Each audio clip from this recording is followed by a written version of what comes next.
NATO پر اربوں dollar خرچ کیے لیکن وہ ہمارے دفاع کے لیے موجود نہیں. آبنائے ہرمز کھلوانے میں مدد نہ ملنے پر امریکی صدر ڈونلڈ ٹرمپ دنیا سے ناراض. اوول آفس میں میڈیا سے گفتگو میں کہا کہ امریکہ نے ایرانی رجیم کا خاتمہ کر دیا. آبنائے ہرمز میں بارودی سرنگیں بچھانے والی کشتیاں ڈبو دی ہیں. ایران کا بحری اور فضائی دفاع مکمل طور پر ختم ہو چکا. جن ملکوں کا تیل آبنائے ہرمز سے جانا ہے وہ اب آگے آئیں. میرے خیال میں ایران کے نئے سپریم لیڈر بھی زندہ نہیں ہیں. ابھی کچھ نہیں بتا سکتا لیکن جنگ جلد ختم ہو جائے گی.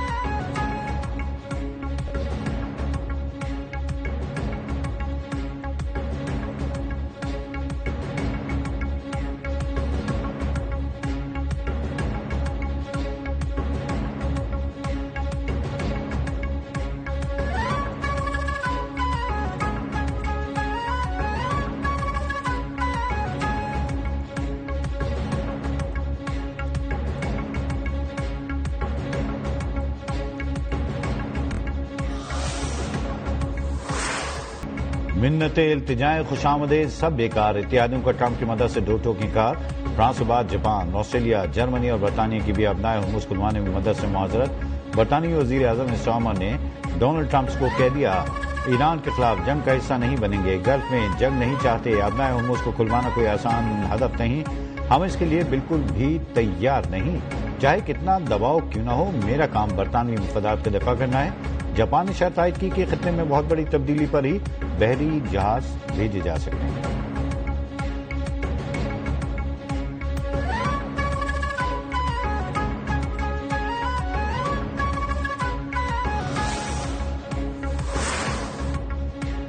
جرمنی ایران کے خلاف امریکہ اور اسرائیل کی جنگ میں حصہ نہیں لے گا. جرمن چانسلر فریڈرک میرز نے کہا جرمنی کے باہر سے اس جنگ میں شامل ہونے کے لیے اقوام متحدہ، یورپی یونین یا نیٹو کی طرف سے کوئی مینڈیٹ موجود نہیں. شروع سے ہی واضح تھا کہ یہ جنگ نیٹو کا معاملہ نہیں. امریکہ اور اسرائیل نے اس جنگ سے پہلے ہم سے کوئی مشاورت بھی نہیں کی. سوال ہی پیدا نہیں ہوتا کہ جرمنی اس جنگ میں شامل ہو جائے.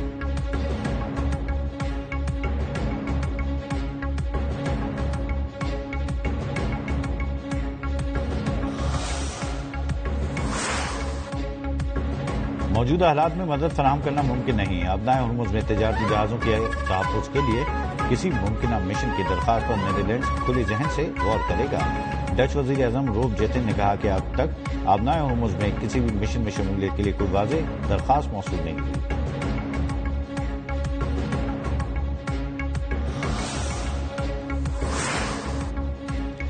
رازداران انقلاب پر ٹرمپ کو امریکی نیوی خلیج فارس بھیجنے کا چیلنج. کہا ٹرمپ نے تو کہا تھا ایرانی بحریہ ختم ہو گئی. اگر ایرانی بحریہ ختم ہو چکی تو صدر ٹرمپ ہمت دکھائیں.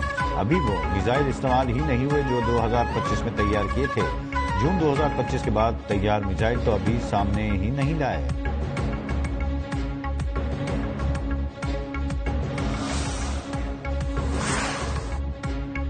امریکہ اور اسرائیل فالس فلیگ کرنا چاہتے ہیں. ایران نے خبردار کر دیا. ایرانی وزارت خارجہ نے کہا کہ ہمارے میزائل امریکہ نہیں پہنچ سکتے. ہم فالس فلیگ کی پہلی ہی تردید کر چکے ہیں. امریکہ اور اسرائیل فالس فلیگ آپریشن کے ذریعے خطے میں کشیدگی چاہتے ہیں. ترجمان اسماعیل بقائی نے واضح کیا کہ ہمارے پڑوسی ممالک کے ساتھ کوئی دشمنی نہیں. خطے کے دیگر ممالک کے ساتھ کسی قسم کی محاذ آرائی نہیں چاہتے. ہم نے پڑوسی ممالک میں صرف امریکی اڈوں کو نشانہ بنایا ہے.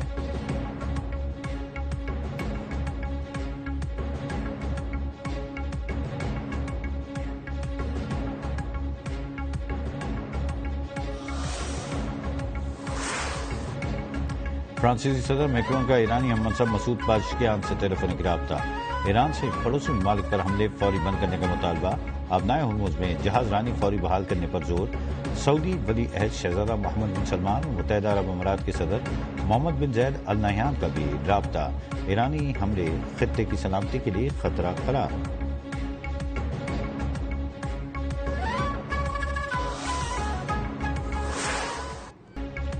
امریکہ اور اسرائیل کی ایران پر جاری. تہران پر فضائی حملے. مہر آباد ایئرپورٹ کو نشانہ بنایا گیا. آیت اللہ خامنہئی کے طیارے کو تباہ کرنے کا دعویٰ. کہا گزشتہ رات مہر آباد میں ہوائی اڈے پر حملے میں رہبر اعلیٰ علی خامنہئی کے زیر استعمال طیارے کو تباہ کر دیا. ہلال احمر کے دفاتر اور عراق شہر میں بمباری سے 5 افراد شہید. امریکہ اور اسرائیل کے حملوں میں خومین کے ایک بوائز اسکول کو نشانہ بنایا گیا. امریکی لڑاکا طیاروں نے چابہار کے قریب پہاڑی علاقے میں واقع فوجی منصوبات پر بھی حملے کیے. سونی فورسز نے لبنان میں زمینی آپریشن بمباری میں متعدد افراد شہید، غزہ پٹی میں فضائی حملوں میں کم از کم 13 فلسطینیوں کی شہادت کی تصدیق ہو گئی۔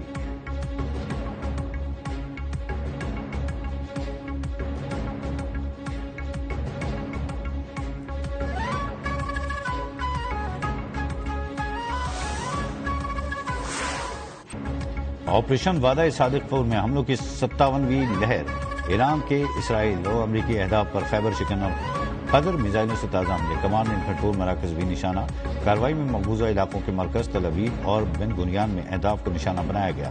فضائی اور عسکری ہتھیار بنانے والی company Israel aerospace industries aerial refuelling support centre شامل ہیں۔ پاسداران انقلاب کے مطابق حملوں میں ہائپرسونک میزائل فتح، عمان اور قدر کے ساتھ حملہ آور ڈرونز بھی استعمال کیے گئے۔ خطے میں موجود امریکی فوجی مراکز کو سالڈ فیول میزائل فتح، ذوالفقار اور دسفول اسمارٹ ڈرونز کے ذریعے نشانہ بنایا گیا۔ ایران کی 6 بیلسٹک میزائل 21 ڈرونز ناکام بنائے۔ اماراتی وزارت دفاع کا دعویٰ، کہا اب تک 304 میزائل اور 1627 ڈرون روکے۔ حملوں میں 2 اماراتی فوجی اور 5 شہری جاں بحق ہوئے، 2 پاکستانی بھی شامل۔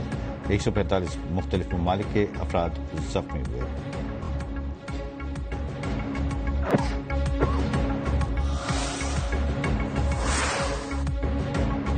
آپریشن غضب للحق جاری، پاک افواج کے افغانستان میں کامیاب فضائی حملے۔ پاک افواج نے 16 مارچ کی شب کابل اور ننگرہار میں افغان طالبان کی فوجی تنصیبات کو کامیابی سے نشانہ بنایا۔ سیکورٹی ذرائع کے مطابق حملوں میں پاک افواج نے کابل میں 2 مقامات پر ٹیکنیکل سپورٹ انفراسٹرکچر اور ایمونیشن اسٹوریج کو مؤثر انداز میں تباہ کیا۔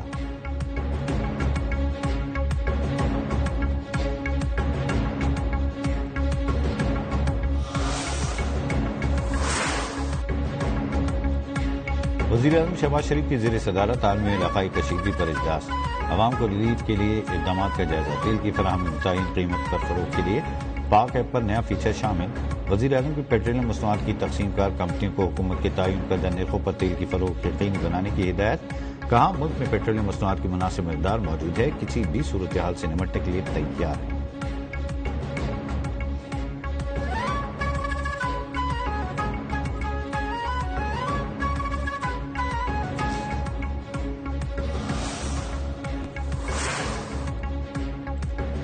وفاقی وزیر خزانہ محمد اورنگزیب کی زیر صدارت مانیٹرنگ کمیٹی کا اجلاس، کمیٹی کا پیٹرولیم مصنوعات کی مصنوعی قلت پیدا کرنے والوں کے خلاف سخت قانونی کارروائی کا حکم۔ وزیر خزانہ محمد اورنگزیب کا پیٹرولیم سپلائی چین کا روزانہ کی بنیاد پر جائزہ لینے کا فیصلہ، کہا اوگرا اور صوبائی حکومتیں ذخیرہ اندوزی پر کڑی نظر رکھیں۔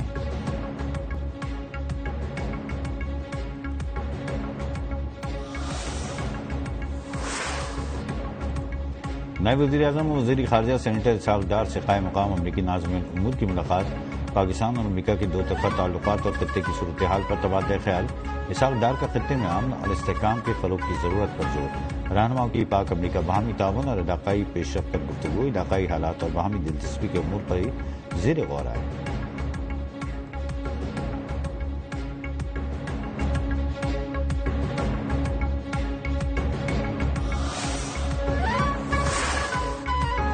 پاکستان کی بہترین سفارتکاری کی دنیا معترف، ایران کا پاکستان سے اردو میں اظہار تشکر۔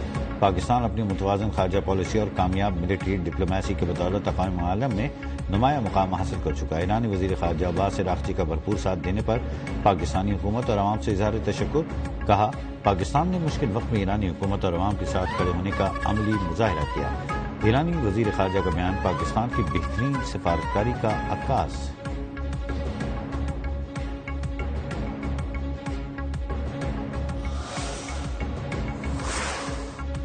کفایت شعاری مہم کے تحت صوبائی وزراء، معاونین خصوصی اور پارلیمانی سیکرٹریز 2 ماہ کی تنخواہ وزیر اعظم کفایت فنڈ میں جمع کرائیں گے۔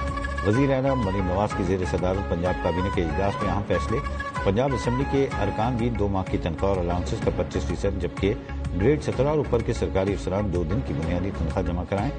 وزیر اعظم مریم نواز نے کہا کہ پنجاب حکومت خود کفایت شعاری اختیار کرے گی اور بچائے گئے وسائل عوامی ترقی اور سہولت پر خرچ ہوں گے۔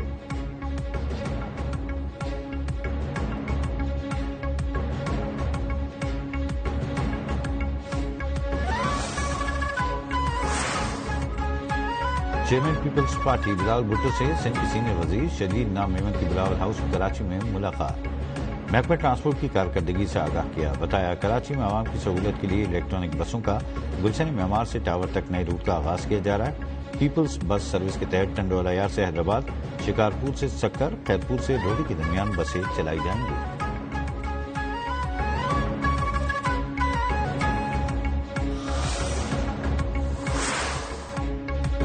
وفاقی وزیر داخلہ محسن نقوی اور وزیر اعلیٰ بلوچستان سرفراز بگٹی کے زیر صدارت اجلاس بلوچستان میں امن و استحکام کے لیے فیڈرل کانسٹیبلری کی خدمات حاصل کرنے کا فیصلہ۔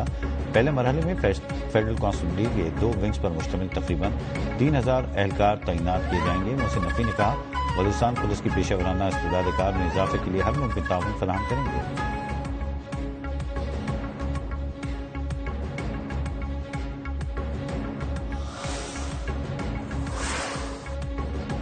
پاکستان سپر لیگ 11 کے لیے ویسٹ انڈیز کے fast bowler Alzarri Joseph Quetta Gladiator میں شامل۔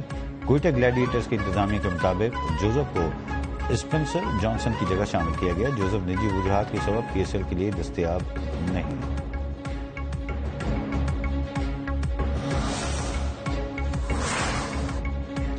آج سے 25 مارچ تک ملک کے مختلف علاقوں میں گرج چمک اور تیز ہواؤں کے ساتھ بارش متوقع۔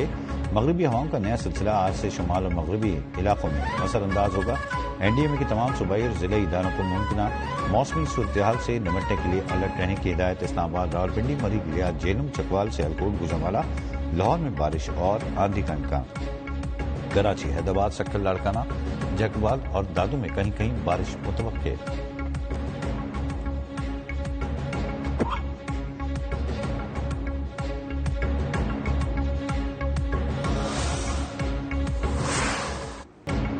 عید کی آمد قریب، بازاروں میں رش بڑھ گیا۔ ملبوسات، جیولری، کاسمیٹکس، چوڑیوں کے اسٹالز پر خواتین کا رش۔ جیولری، میچنگ دوپٹوں، مہندی اور کی خریداری عروج پر۔ کسی کو کپڑوں، جوتوں کی تلاش تو کوئی میچنگ کے کپڑے ڈھونڈنے میں مصروف۔ مہنگائی سے شہری اور دکاندار دونوں پریشان۔